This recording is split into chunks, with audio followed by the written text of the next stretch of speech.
All right, today on The Explainer, we are diving into a book that is, let's just say, incredibly controversial.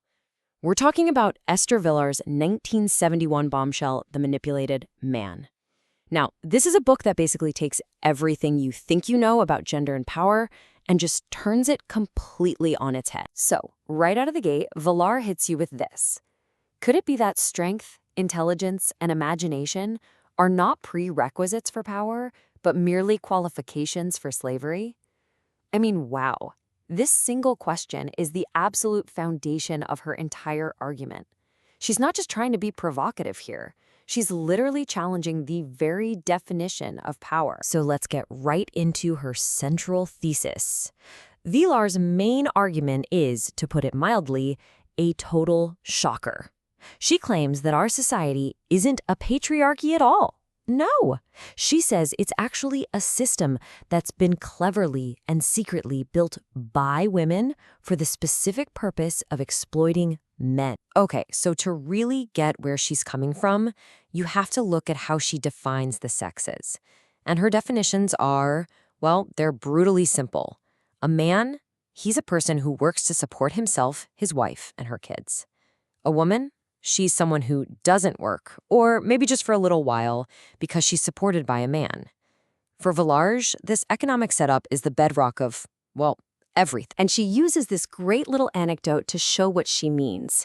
Picture this. A woman's car has a flat tire. A man pulls over, gets all greasy changing it for her, and then rushes off, now late for his own appointment. He drives away thinking, man, women are so helpless, and he feels pretty good about himself, right? But Vilar asks, who really came out on top? He's late and dirty. She got a free mechanic and is back on the road. The man, Vilar argues, is actually happy in this moment, totally unaware that he was just used. So, if this whole system of manipulation is real, how does it actually work? I mean, what are the mechanics? Vilar says it's not about physical force or anything like that. No, it's all about a very specific set of psychological tools. The main strategy, according to Vilar, is something she calls self-abasement. The idea here is that a woman will deliberately act weak, helpless, maybe even a little dumb. Why? Because it makes the man feel superior, strong, and intelligent. It puffs up his ego. And when he feels powerful and needed like that, he becomes totally eager to do things for her, provide for her, basically solve all her problems. And this whole idea leads to one of the most fascinating parts of the book, what Vilar calls a woman's secret dictionary. See, she claims there's a whole language that men hear one way, but that actually means something totally different. For example, a man hears, I must be able to look up to a man, and he thinks, oh, she respects strength and character. But Vilar says, nope, what it really means is, he better be smarter and more industrious than me, otherwise what's the point of him? It's not about emotion, it's a cold, hard job requirement. And this next quote, she does not pull any punches. Theoretically, it is possible for a beautiful woman to have less intelligence than a chimpanzee and still be considered an acceptable member of society. Oof. Her point is pretty brutal. In the system she's describing, a woman's intelligence just isn't a necessary survival tool. So, she argues, it's deliberately neglected. A woman's value in this worldview isn't about what's in her head, it's about her ability to lock down a man who will provide for her. All right, so this brings us to what's probably the trickiest part of Vilar's whole argument. It's the psychology of the man. It's one thing to talk about what women do, but why would men go along with this? And not just go along with it, but do so happily. Yeah, why doesn't the man rebel? If he's supposed to be the strong, smart one, why does he choose to be a slave? This is the absolute core puzzle that Vilar tries to piece together. Her answer is 100% psychological. Step 1. Vilar claims that deep down, man is absolutely terrified of real freedom. The responsibility is just too much. Step 2. Because he fears freedom, he looks for something or someone to serve, a sort of deity to give his hard work meaning. And step 3. Woman becomes that goddess. How? By being mysterious, and even by being what he sees as stupid or illogical. She's this puzzle he can't solve, so he just worships her and works for her. So the main takeaway here is just wild. In Vilar's world, this slavery isn't some terrible burden for the man. It's a comfort. He actually wants it. He actively seeks it out because it gives him a sense of purpose and security. As she says, freedom is the last thing he wants. He gets pleasure in non-freedom. Being free for life would be a worse punishment for him than lifelong slavery. Okay, if you thought all of that was wild, just wait, because this all builds up to what might be Vilar's most explosive argument of all, especially in her later work. And it's all about her take on feminism. Decades later, in a 2008 intro to the book, she says this: "Today's men need feminists much more than their wives do.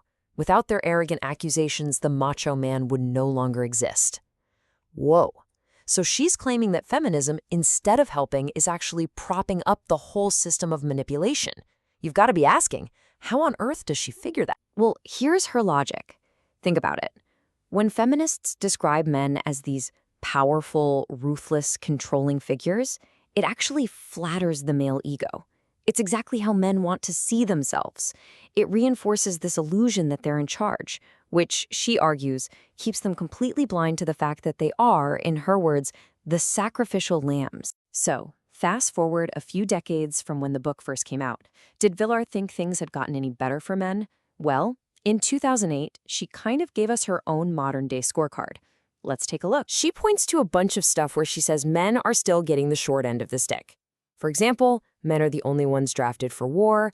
They generally retire later than women, even though they tend to live shorter lives. She also argues they have almost zero control over reproduction, and that in a divorce, they often get, as she puts it, robbed of their children. For Vilar, all of this proves that the power imbalance is not only still there, but it's gotten even stronger. So what was her final conclusion? Well, even with all the changes, like more women in the workforce, she argued that the fundamental system of manipulation is, and I quote, "as topical today as it was back then." In her mind, the game hadn't changed one bit. Which brings us to one last huge thing. The one emotion that's supposed to be behind this whole dance between men and women. What does Vilar think love is? Well, her definition is about as cynical as it gets. To a woman, love means power. To a man, enslavement. That's it. For her, love isn't some beautiful shared feeling. It's just a word for the transaction at the heart of the system. For a woman, it means gaining power. For a man, it means accepting his own slavery. You can probably imagine when the manipulated man first came out, it caused an absolute firestorm. It was called absurd propaganda by so many, especially feminists. But it was also praised by others as this incredibly brave expose. So that leaves us with the big question, right? Is this book just a historical curiosity, a crazy idea from the 70s? Or is it an uncomfortable lens that maybe, just maybe, reveals some truths about our world that we'd rather not look at? That's for you to decide.